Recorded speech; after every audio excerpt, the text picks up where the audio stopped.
The grey stone apartment building looked like hundreds of other square, nondescript dwellings in Danish, the capital city of the planet Morphenial.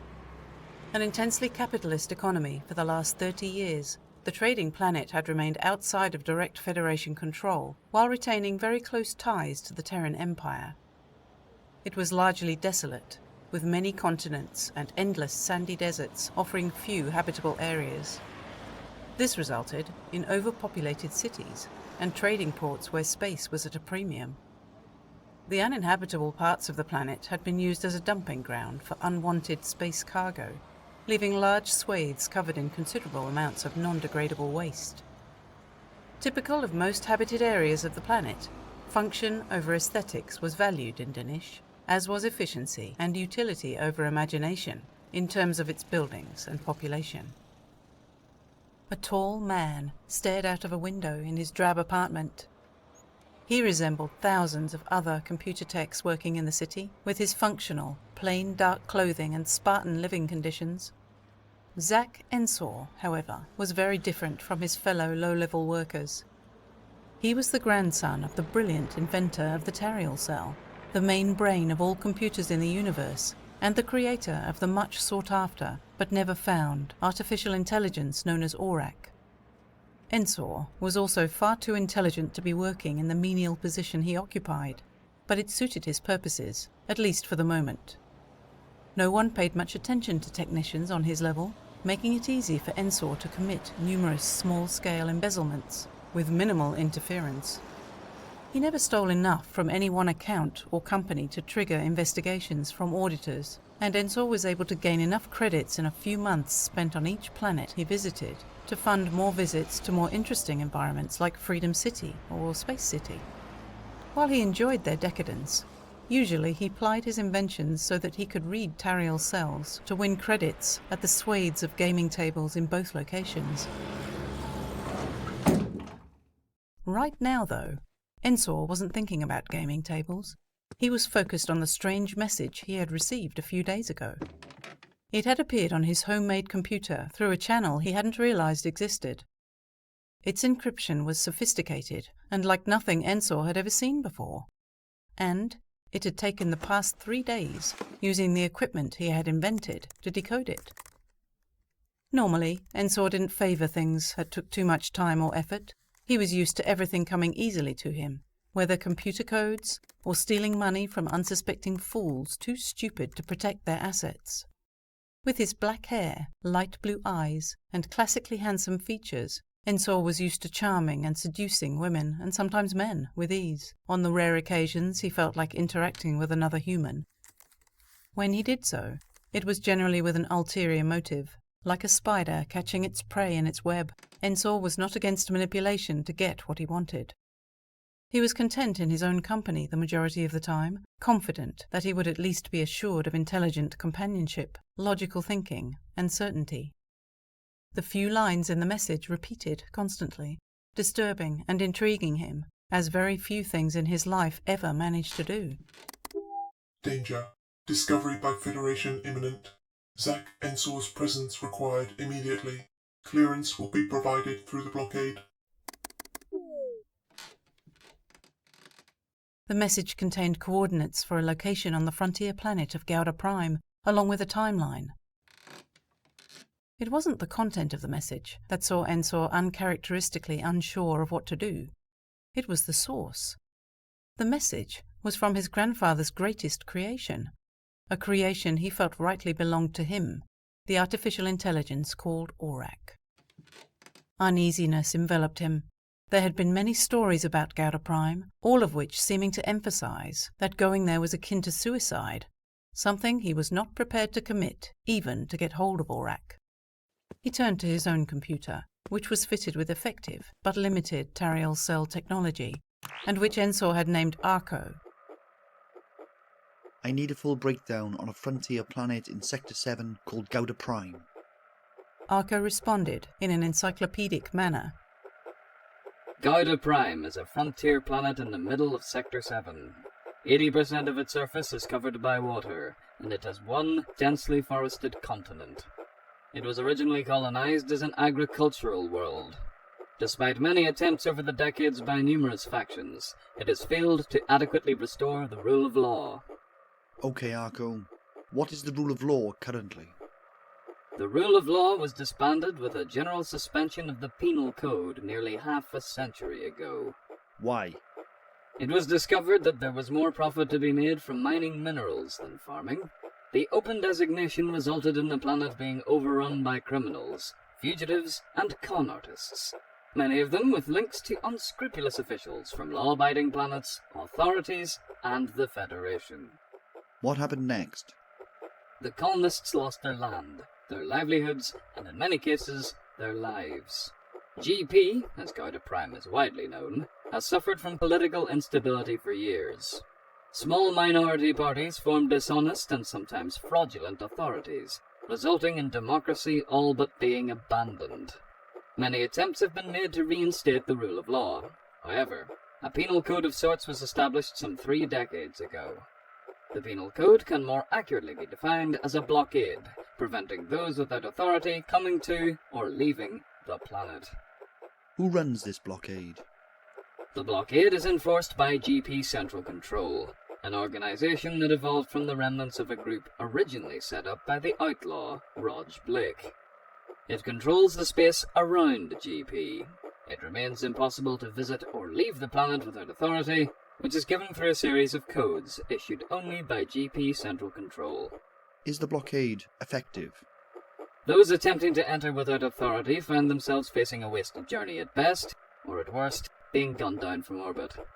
If a ship manages to run the blockade and land on GP, it is highly unlikely that they will ever successfully run the blockade, rendering them trapped and at the mercy of the planet's designated law enforcement officers.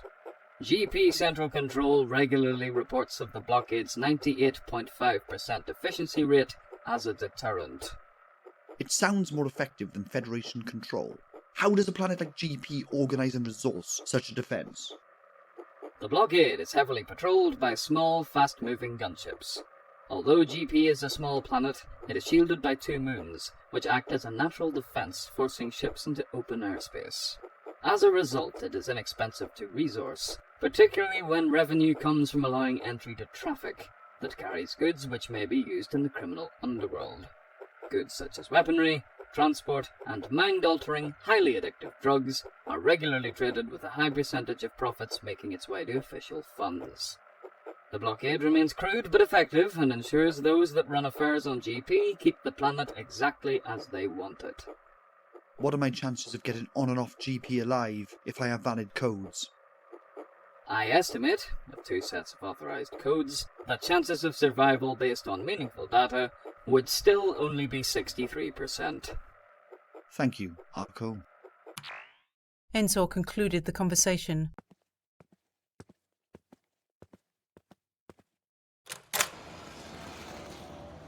He worked through the information Arco had given him in his mind and concluded that this was his best chance to get a full step ahead of anybody, any security force or any bureaucratic organization.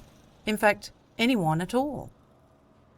He imagined the riches he could acquire with the information Aurak would provide. The odds were better than equal, and he concluded the risk was worth taking. After all, Aurak rightly belonged to him.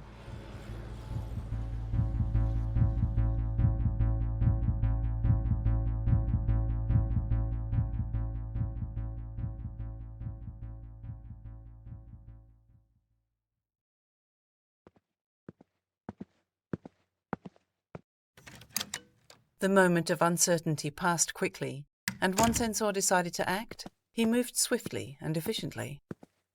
The time and date didn't give him much leeway. It would be cutting it fine, but he was determined to let nothing come between him and his birthright, the key to open all the doors he felt had been unfairly closed to him. Why should someone with his genius be confined to minor fraud, the rigging of simplistic gaming computers, and manipulating the unintelligent, when, with a partner like Aurak, the galaxy would be his hunting ground? Travel to Gouda Prime was almost impossible for the piloted ships that could be hired on Morphenial, or anywhere else for that matter, unless they were carrying goods that were needed and had the necessary codes to get in and out of the blockade. Even then, the ships protecting the blockade might just pick off any visitors, even those with clearance, as target practice. Therefore, few transports considered a fare to Gouda Prime. Space City, however, was a popular destination for the lonely and bored computer technicians of Danish, and was practically next door to Gouda Prime in space travel terms. Ensor had an idea how the final part of the journey could be made, one that made him smile in a cold, unpleasant way, marring his otherwise handsome features. It was common knowledge on Morphenial that for a fee there were pilots willing to take a passenger or two to Space City.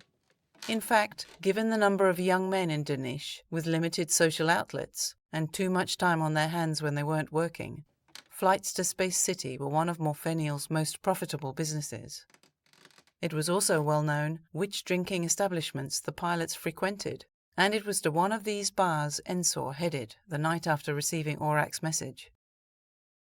Wanting to appear as unremarkable as the office drudges who typically booked these types of trips, Ensor had not shaved, had left his hair ruffled, and dressed himself in ill-fitting and rumpled clothes. He also assumed a meek and downcast demeanour, with the skill of an award-winning actor. He looked in the mirror, pleased with the effect, knowing that no one would look at him twice, or find him at all intimidating.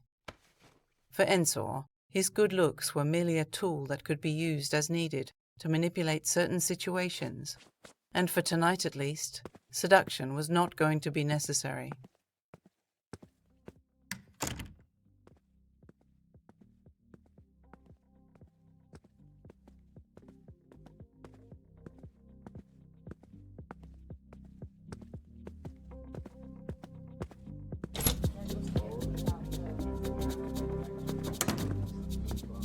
The bar Ensor walked into an hour later was small, dark, and filled with a slight haze of smoke.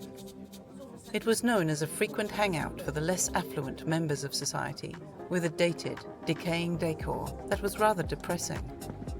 Ensor studied the patrons of the bar, whose ages ranged from young men that barely looked old enough to have passed basic transport pilot training, to weathered old veterans who had been making the same tedious planetary runs for decades.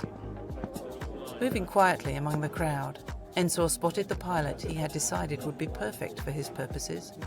In his early 50s, the man, who went by the name of Zidane, was known to be competent, with a well-maintained ship, and, most importantly for Ensor, was also known to have no interest in the possible activities of his passengers, never asking awkward questions or engaging in small talk during flights.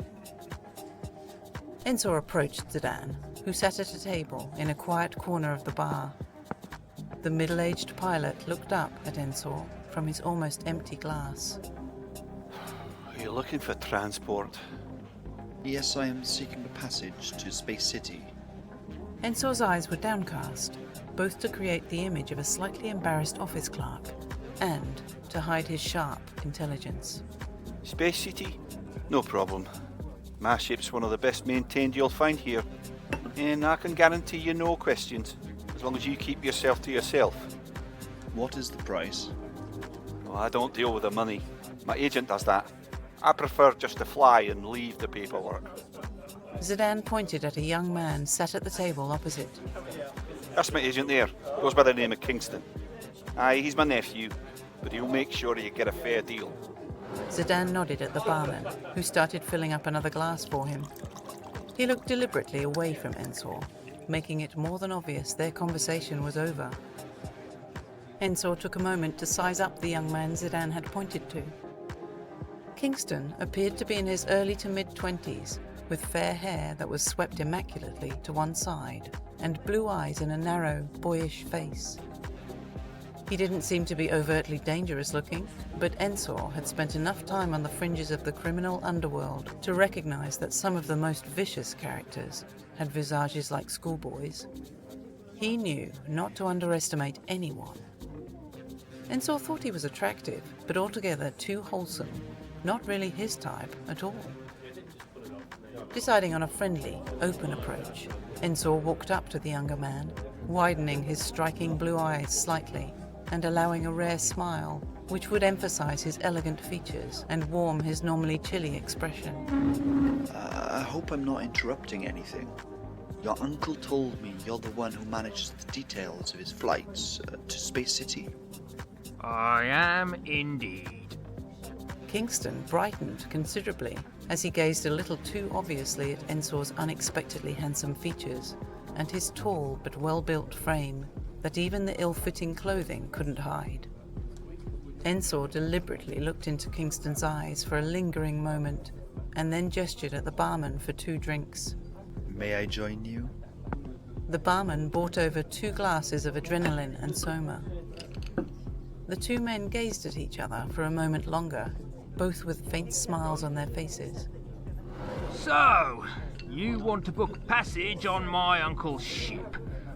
I must say, you don't look like you'd need to resort to Space City to find entertainment. If Ensor had any doubts about Kingston's interest in him as something other than just another of his uncle's fares, he now realized that there might be some room for even more advantageous negotiations to obtain a decent price for this trip.